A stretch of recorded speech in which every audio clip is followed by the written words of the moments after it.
We meet in an hour of change and challenge, in a decade of hope and fear, in an age of both knowledge and ignorance. If this capsule history of our progress teaches us anything, it is that man in his quest for knowledge and progress is determined and cannot be deterred.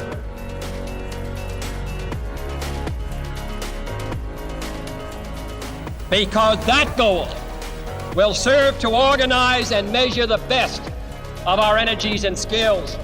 Because that challenge is one that we're willing to accept, one we are unwilling to postpone, and one we intend to win.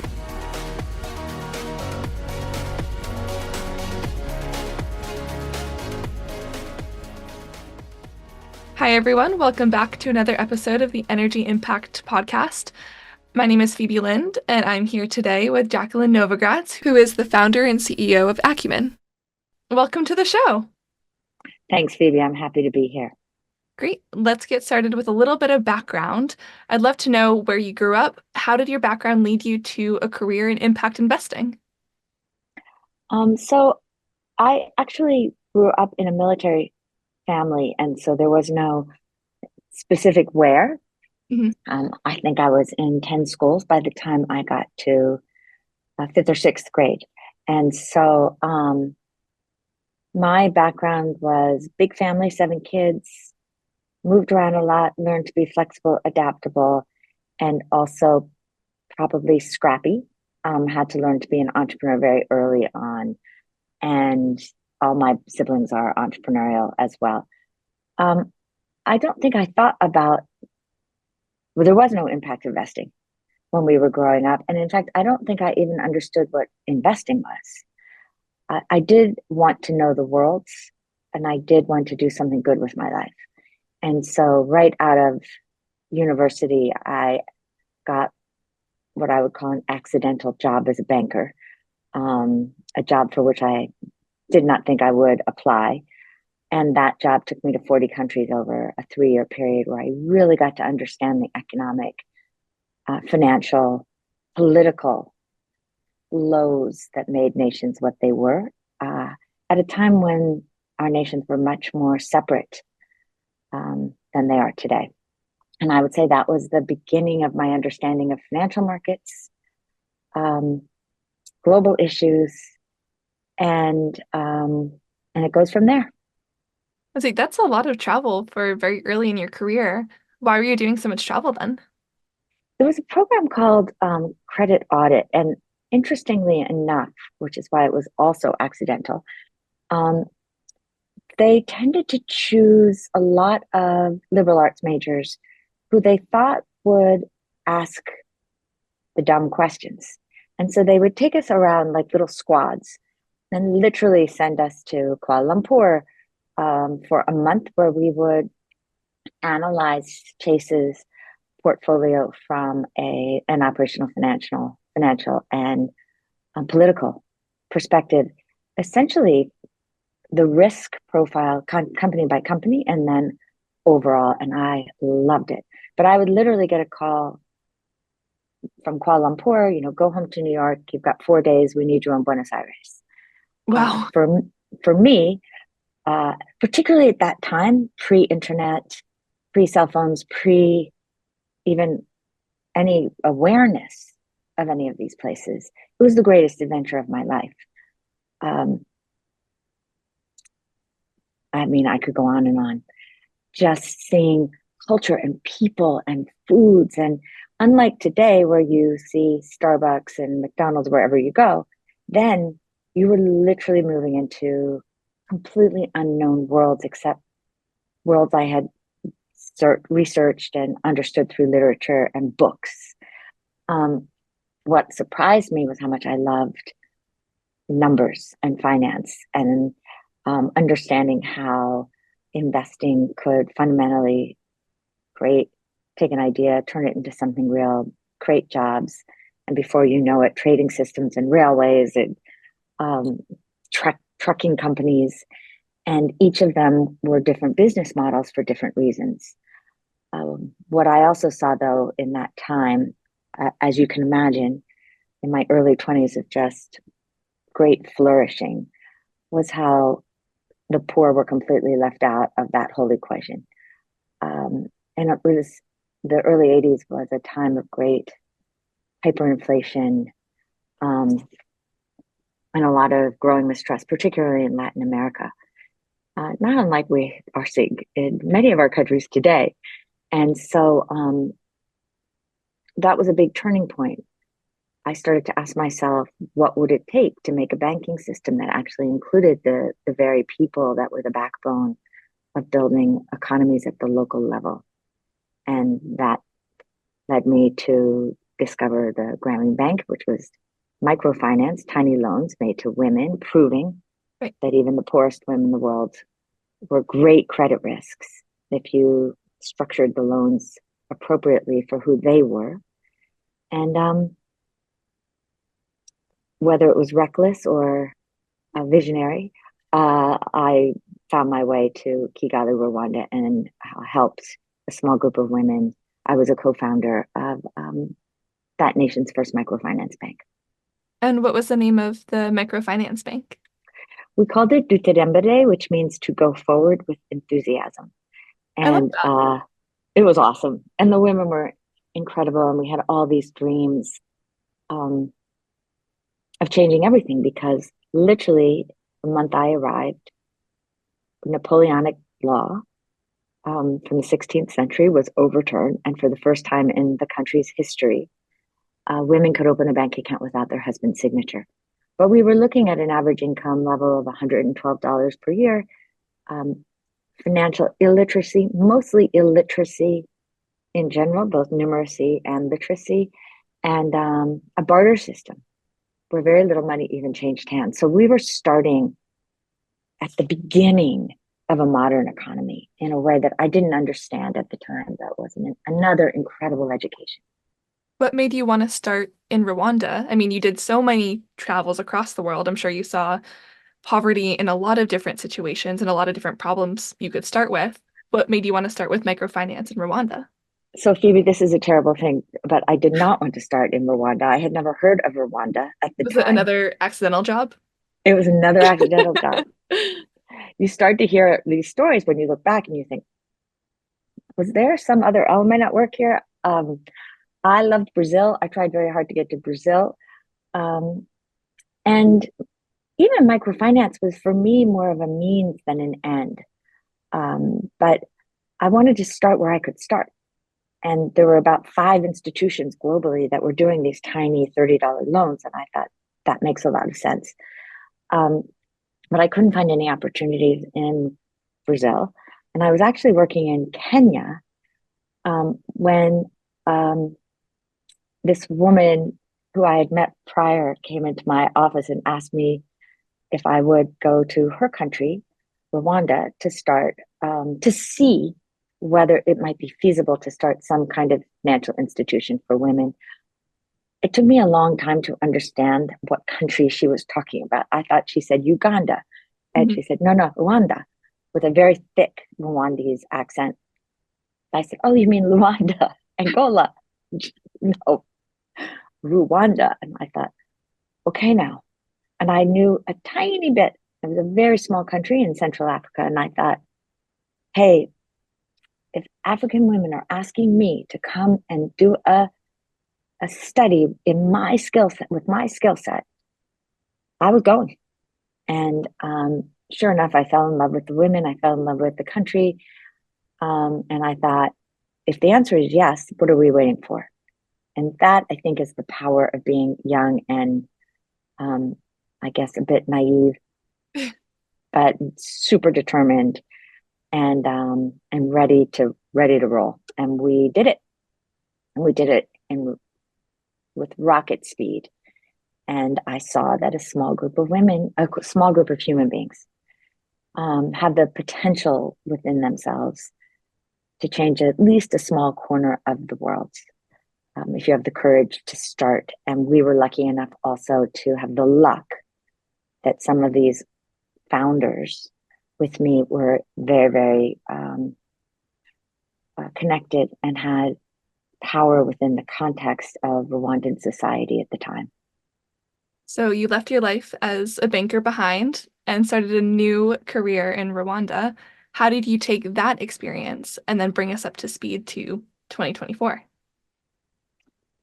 Um, so that experience taught me two things. One, the power of giving individuals access to those inputs, whether it's credit or other inputs, to allow them to change their own lives. I also saw that microfinance, these tiny little loans, were starting to be seen as a way of helping every single human being be an entrepreneur. And I learned very quickly that we're not all entrepreneurs, and that many of the women, you see this in the gig economy, we all are survivors. We all have entrepreneurial qualities, but many of the women would take the loans just to earn a little bit more income to feed their families. And as soon as they actually got to any level of comfort, they would stop. Less than 5% would actually go on to try to build, grow, take real risk. And so I started to think about, what would it take actually to build companies then to provide people with jobs? Because that's really what the women wanted. They didn't want to have to be dependent on their own survival skills every single day. And so that was number one, that credit and access to those inputs are important. And two, we're not all entrepreneurs. We need to use the tools of entrepreneurship to build jobs and other opportunities for people to flourish. The third was that access isn't enough. And I think this is connected to energy markets as well, that we could give people access, but if they didn't know how to make use of that access,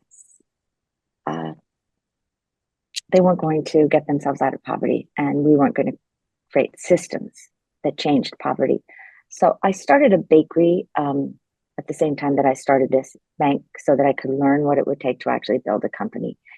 And there I saw how important it was to help build the capabilities of the women there, who were incredibly smart, willing, but had very little confidence, and limited skills when it came to actually interacting with the larger marketplace. And I saw how much you could change if you focused both on the fundamentals of the business and on the building the capabilities of the people who've been left out of markets altogether. The third thing, I guess, from that period actually happens 7 years after I first landed in Kigali. I was there for about 3 years. Then I went to the United States for 4, and the Rwandan genocide happened. It's actually 30 years last week, which is hard to believe when it started. The genocide the genocide shifted my whole understanding of what it means to be human. My co-founders played every role of the genocide, including being killed, including being a major perpetrator. And I saw how we have the capacity within each of us for good and for evil. And then in times of real insecurity, inequality, instability, it becomes very easy for demagogic leaders to prey on our broken parts, our insecurities. We all have, and sometimes make us do terrible things. And I learned that dignity is more important to the spirit than wealth. That what happened in the genocide is it became very easy to blame people for the problems that we might feel that we had to other people, and that we, just as we can't look at a human being as good or bad, or I dare say a nation as good or bad, or a market system or a government system, so did we have to take a non-binary approach to building our market system, so that we could see capital for what it is, a means to an end. And so I asked myself, what if we flipped? Instead of saying, I work in the private sector and this is my tool, and I'm only going to use my tool in the way that serves me, i.e. maximize profit, or I work in the charity side and I've been given this budget to help people, so I really want to help them. It doesn't really matter if they want my help, because I'm here to help them, which often creates dependency, which I dare say is the opposite of dignity. what if we started by focusing on the problem we wanted to solve, insisting on human dignity? By that, I mean choice, opportunity, the ability to participate in one's own life. What kind of tools would we build? Philanthropy should be the most risk-oriented capital we have, but it's often where we see people take the least amount of risk. They play it safe. They want to be loved. They want to feel good. And so that was the starting point. Take philanthropy, recognize the power of investment, and use that philanthropy to make 10 to 20-year equity investments or debt investments in those entrepreneurs who also didn't see the world in a binary way, who wanted to build businesses in service of solving tough problems of poverty.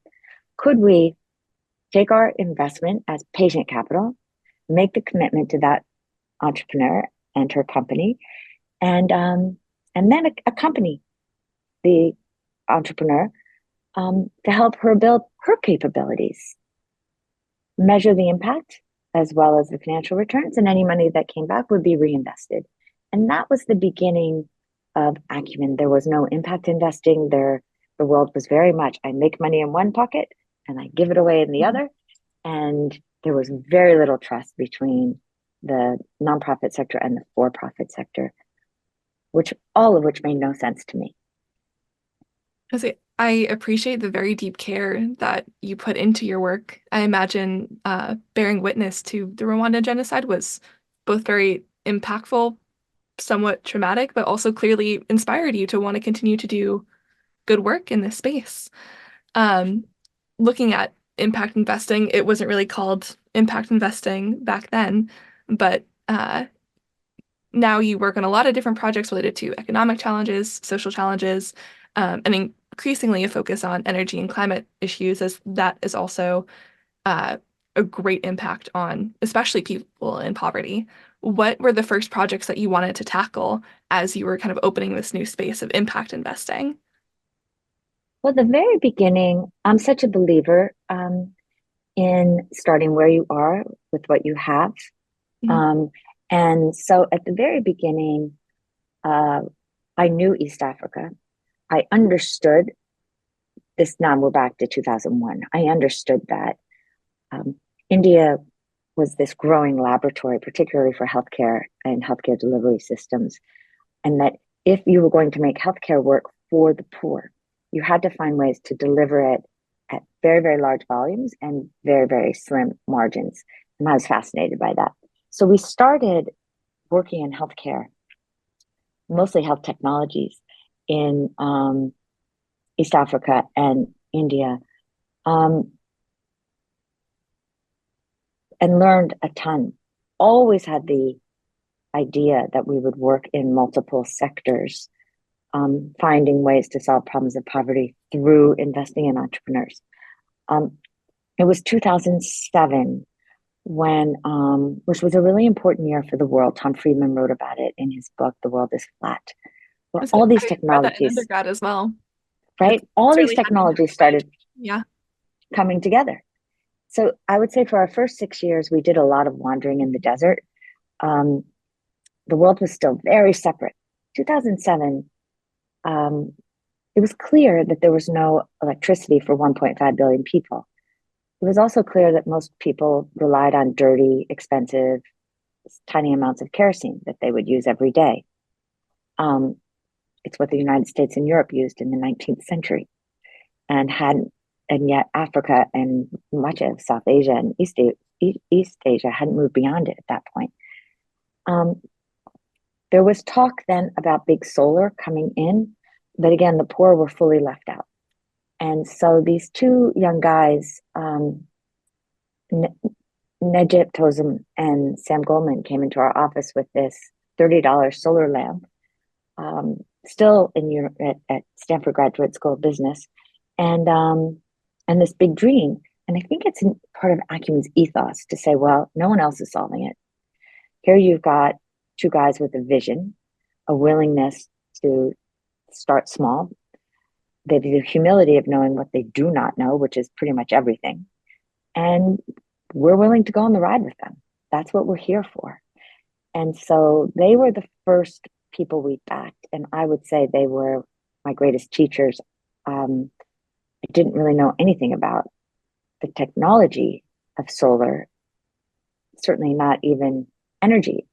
I couldn't have told you the difference between AC and DC. And yet, Acumen is driven to solve problems, and so are these guys. They then spent 7 years probably wandering in the desert, trying to understand what does it actually take to fully disrupt a status quo, a market for kerosene, and help low-income people make the decision themselves to switch into off-grid solar. You have to figure out everything. The distribution, when you have no infrastructure, how do you get it to them? There's no financing. How will people pay for it? People are extremely poor. No trust. Lots of well-intended charities have come and gone offering technologies that did not work. Why would you risk your hard-earned money on this? And then something we don't often talk about are the kerosene mafias. That status quo exists for a reason, and the people that control it do not want it to change. So as soon as you do start making headway, someone will come and either take your lights away or possibly sabotage, lie about what you're creating, lots of obstacles. It's why the character was so important. We started to see that it worked, that people, when they got it, they loved it. They would tell their neighbors about it. It became a market phenomenon, but not like Silicon Valley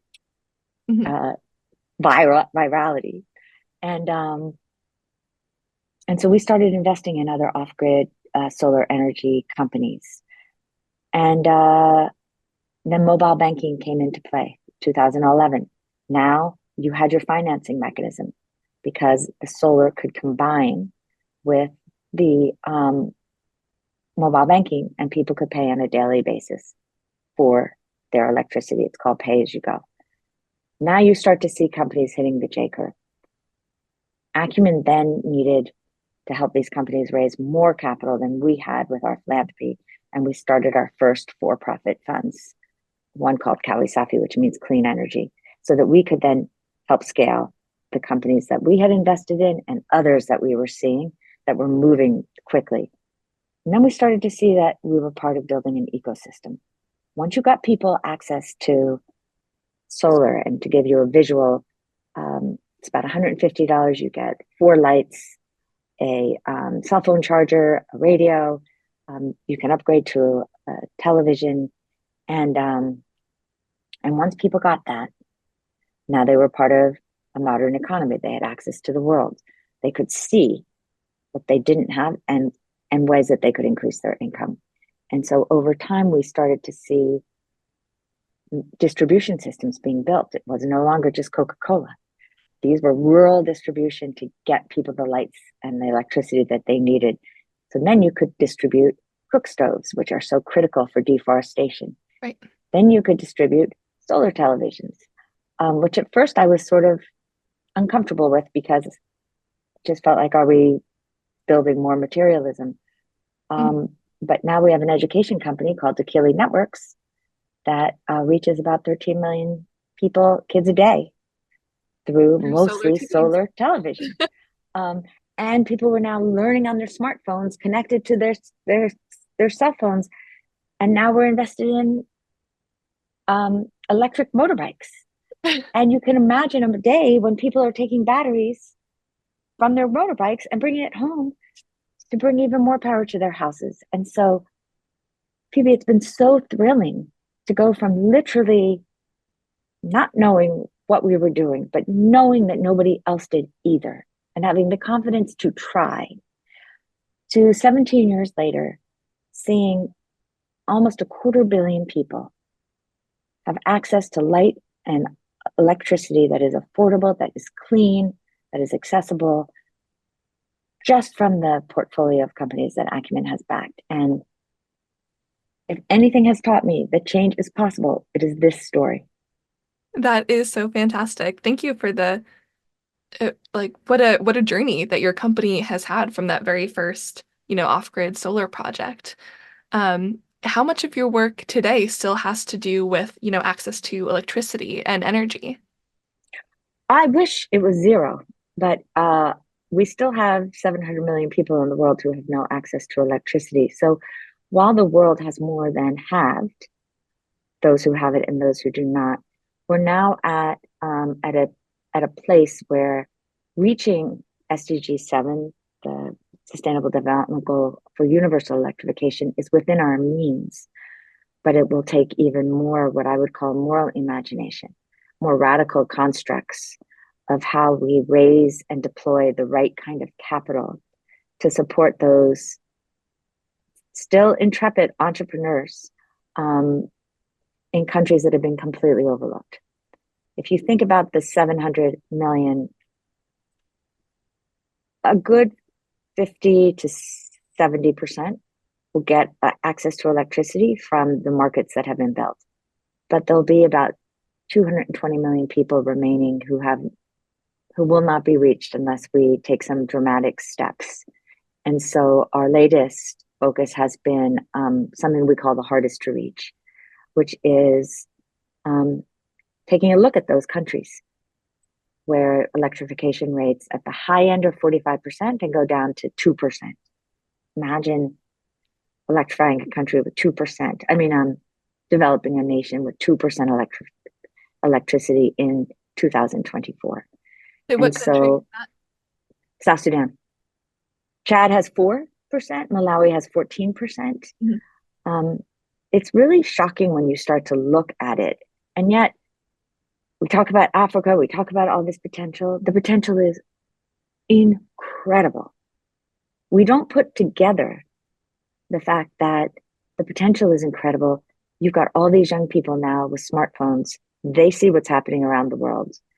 And there is a reason that 9 coups have been had in mostly West Africa in the last 2.5 years, including in the countries in which we are now working to try and reach the last mile. Because if we don't, it's not good for any of us. I was going to say, one of the, when I was doing some research about your company, one of the taglines that I thought was interesting about the Hardest to Reach initiative is that it said you were defying market forces. I was curious if you could unpack that a little bit for us, because obviously these markets are hardest to reach for a reason. So how are you working around some of those challenges and defying these forces? I love that you asked me that question, because our financial system actually isn't set up to tackle what we believe is the largest planetary market failure of our lifetime. And that is where we have to define those market forces, because wherever there's lack of access to energy, there's obviously greater poverty, greater instability. And so how do we think about defining those markets? We have to recognize that even the development finance institutions, the big banks, don't want to take the kind of risk that is required, and yet so much is at stake. And so what Acumen does is defy it and go into those economies anyway, and think about the right kind of capital that is required, and then partner with the right kind of partners to enable us to then be able to back entrepreneurs. What do I mean by the right kind of capital? One is unapologetically philanthropy. 70 million or $60 million of the Hardest to Reach is all philanthropy backed, which allows Acumen to take very, very high risk equity investments in countries like Benin and in Sierra Leone, and so far to very good results. A company called Quoto in Benin served all the people that it was trying to serve. And what we've done in terms of creating new incentives is that if the company reaches, pick the number of people that we've agreed on, and they are low income and it's first time access to energy, they can reduce the interest that they owe Acumen to 0. That Wow. means you have to raise money, Mhm. right, for that differential. But we need to show the world that there are different ways that we can control the capital within our system rather than simply be controlled by it. Then we partner with big institutions like the Green Climate Fund, who are one of the few institutions focused on climate, who are willing to take put in first loss capital, which means that we can bring in more traditional investors over a Green Climate Fund, and they will help mitigate their overall risk. So that we're learning a lot about the structuring of financial facilities, the need for grants, the critical need for technical assistance going all the way back to the Blue Bakery, because you're looking at places where a lot of the talent has left, or the talent that is in those rural areas has very little education and very little experience in business. And so you have to build it. That also requires a different kind of financing, including grant financing. And so it's neither a pure investment strategy, nor is it a pure philanthropy strategy. And in some ways, maybe it goes back to our roots, what's most important. And for me, as I watch what's happening in the world, as we get more unequal, more divided, more polarized, and we're not keeping our eye on the ball, which is that climate change is creating more forcibly displaced people who have less and less, then it is inevitable that refugees will rise, conflict will rise. When we think about a planetary size market failure, what we mean is that this isn't just Africa's market failure. This is our global market failure. And what both frustrates and energizes me is that we know how to solve these problems. We have the technology, the money's there. We have to get our egos out of the way and be clear about what's actually needed to enable people to have access to the kind of electricity that will allow them to build futures that are clean and that long term will avert other carbon emissions. And so I never would have guessed 23 years ago when we started Acumen that this would so much be at the heart of what we do, but I've come to understand how electrification is your first building block to Absolutely. creating real economic potential. So as you've seen some of these strategies that you're proving out, this combination of philanthropy and more traditional investment, and then at the same time, we're seeing governments start to take climate change a little bit more seriously. While it's certainly not as much of a alarm as I would like to be seeing from our top leaders about the market failure we're going to see. Are you seeing more interest from more traditional institutions, traditional investors? I noticed you were at COP28 last year. That's super exciting to be on such a large stage, and that event itself is also growing exponentially. So are you seeing more interest in the type of investing that you advocate for? I definitely am, Phoebe. And this is a funny way to even answer about COP28. But what I found so moving about COP28, which is not a word you would normally associate with any of the COPs, but when we presented the hardest to reach, the expectation is always that you stand up there like a talking head and you talk about the numbers and the investors and the players. And again, I think that this is where we have to move our egos aside a little bit.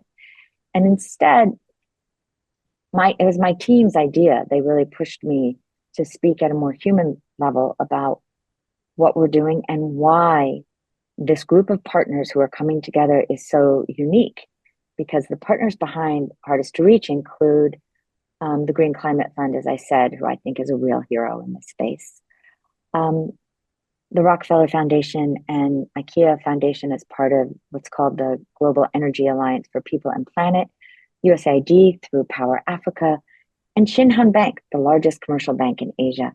And we all stood on the stage, and I told stories and described this rather unconventional facility. And I looked out in the audience of energy ministers and finance ministers and entrepreneurs, and most of the people were teary. You could feel the emotion in the room. And what I thought about after is that if we are going as a world to do hard things, we have to be willing to, yes, have the competency to actually pull it off. So do we have to be willing to tap into the humanity that we have inside so that we can experience and extend ourselves to the humanity in people who've been overlooked, undervalued for too long in our history. This off-grid energy space is one of those spaces. And so storytelling and the work you're doing to get those stories out into the world is so critical, because I am seeing more institutions now coming to me, not just in energy, but in agriculture too, which is so connected, because where you're seeing a link to food self-sufficiency is in solar irrigation.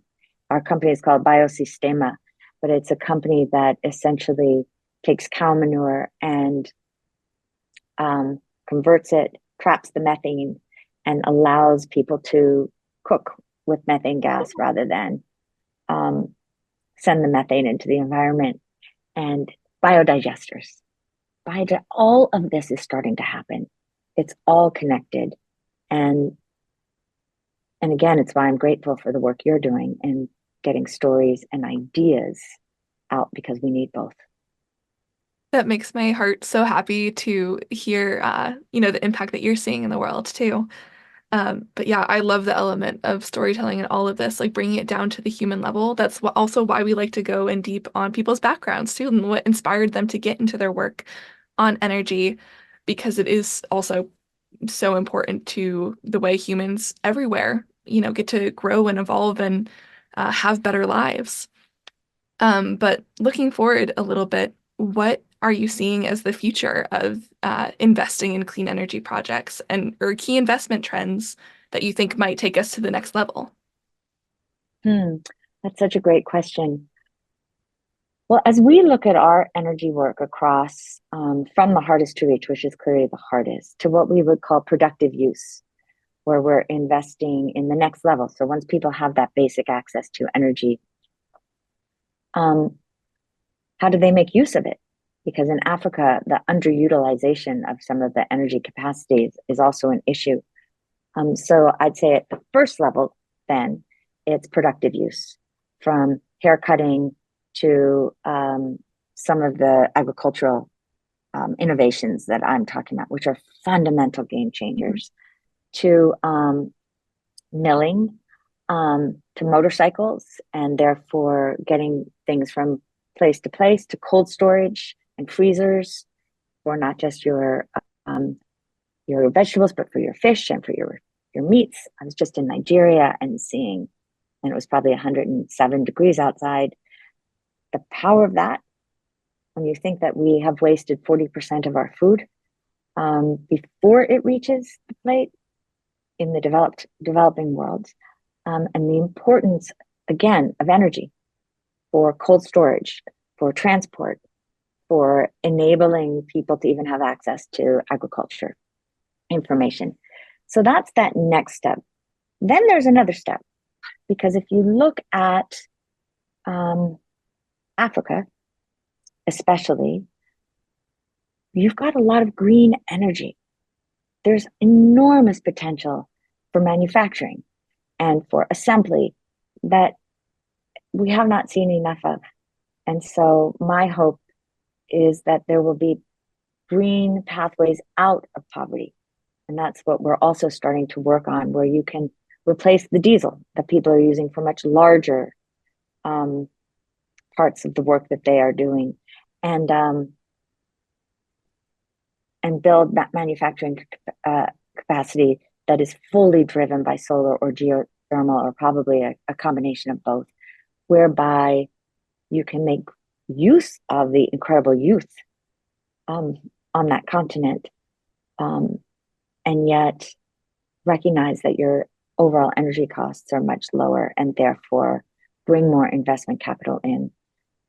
This is the way we need to build. We need to rethink the way that we look at our natural resources, and value them as much as we value money and productivity in a more traditional sense.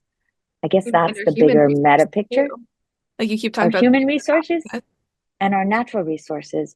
And until we decide that we are going to integrate and measure both the positive externalities and the negative externalities of what our companies do, we're not going to create the kind of change that's needed fast enough.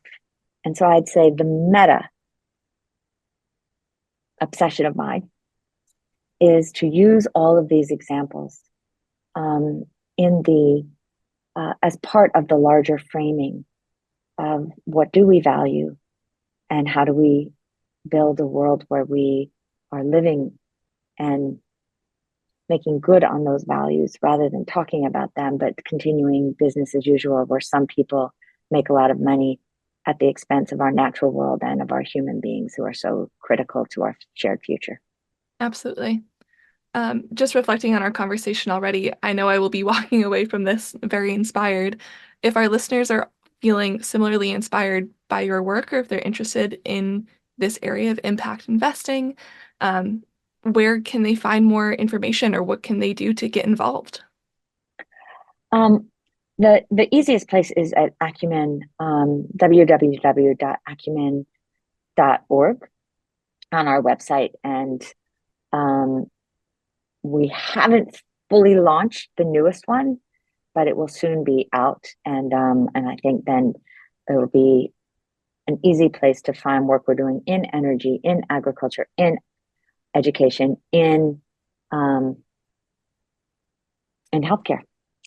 And not just in Africa, which is primarily what we've talked about today, but in India, Pakistan, Latin America, and the United States. Phoebe, I wonder if I could just add 2 other stories, because sometimes we've been talking on more of an intellectual level. This so fundamentally changes lives at scale. Mm-hmm. And I think that that's a really important piece of this work. That company, D-Light, has brought light and electricity to over 160 million people now. And what that has taught me is that it's a small group of companies and that can allow the private sector to really play its part in electrifying parts of the world that don't have enough electricity to actually develop in the ways that are just. But also at the household level, if you think about what life is like with no electricity, if you think about what life is like just in total darkness, the fear that comes, the feeling cut off that happens, then we have to ask ourselves, why? And what will people 100 years from now say about our generation when it would be so easy? And I was recently in Kenya talking to a woman who just bought a whole home system. And like so many women, she puts her first light on the outside of her house to make her feel less afraid. She has a light the torch that she can carry to the bathroom at night so that she doesn't step on a snake. She keeps it lit in a corner so her children aren't afraid during the night, which helps them do better at school. They watch educational television. $150 with a very, very limited amount of subsidy, if any, depending on the country, fundamentally changes a family's idea of who they are and how they can contribute to this world of ours. And so the fact that it's possible, and that if we're talking about climate change and we're talking about energy access, we absolutely have to talk about those people who've been left out, and it's a lot of them. And this is not a story of despair. This is a story of human possibility, environmental creativity, and a major solution to the climate crisis. If and we must understand that solving our energy problems is only possible if we insist on justice and we insist on access, not just to some, but to all people. That reminds me of something you said earlier in the podcast where you equated survivors with being entrepreneurs. You know, we're all entrepreneurs in our own way, and we need to make sure that everyone has the resources to do the best that they can with the survival skills that they have. I love that you said that, because when you see, and I get to meet young people all the time like this, it's a generation and the whole game changes.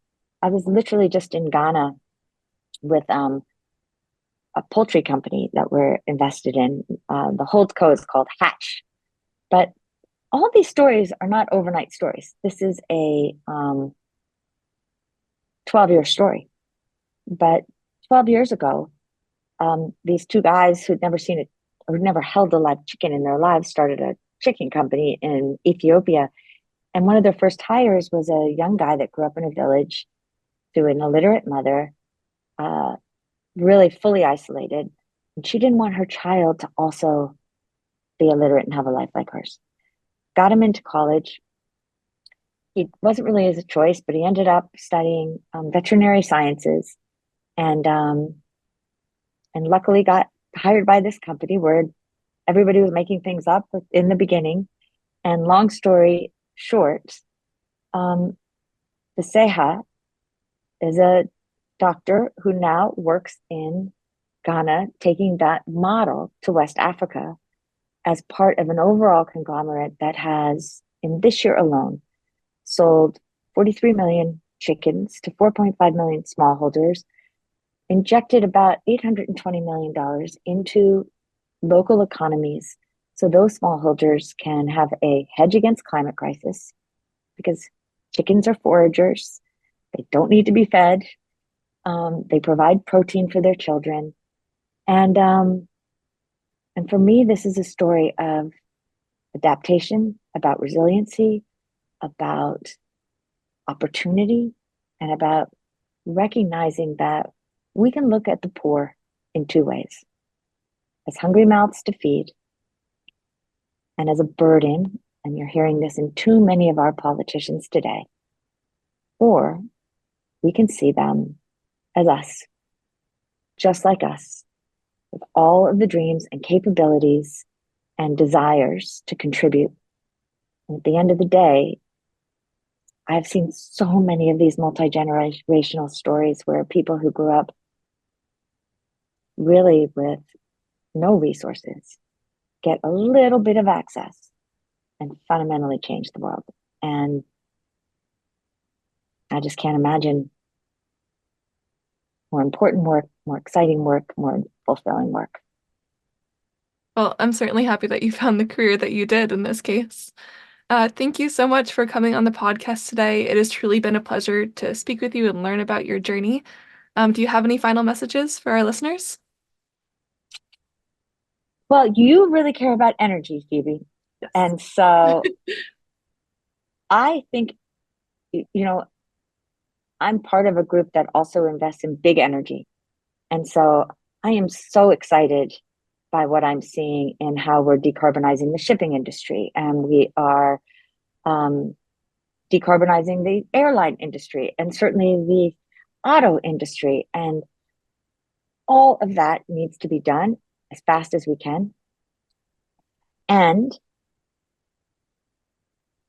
when we think about the market failures that come to the poor, it's often because it's also invisible. Those little cook stoves that I talked about, where women have to chop down wood to cook, combined, because there are 1.5 billion of them on the planet, contribute more to deforestation across the African continent than any other factor. And cook stoves right now emit as much carbon as the entire global shipping industry. And so where are those opportunities? As you all, whoever's listening, are thinking about, well, what would I do?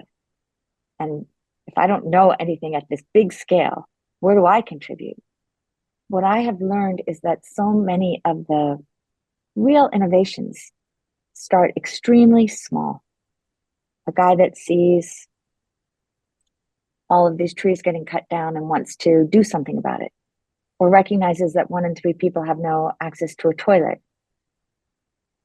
but also understands that if he can find ways to use the waste, he might find a clean energy source. Let your curiosity be your guide and keep it fully alive.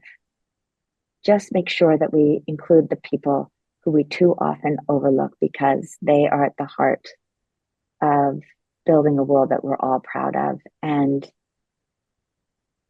your generation, I love, because it's, again, not bifurcated between do-gooders and people who just want to be rich capitalists.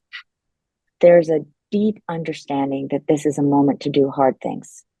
And what it requires of young people is intellect and the physical stamina to do this work, and character and guts. And with all of those things, we can do the hard things. And with all those things, we can do the hard things.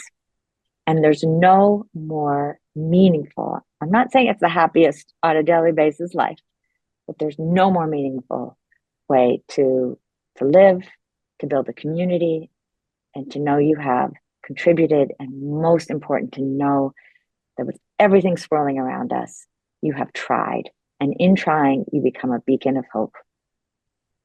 That's fantastic. Thank you so much for coming on the podcast. Thank you to you for what you do. It's exciting. Our leadership in science and industry, our hopes for peace and security, our obligations to ourselves as well as others, all require us to make this effort, to solve these mysteries, to solve them for the good of all men and for the progress of all people.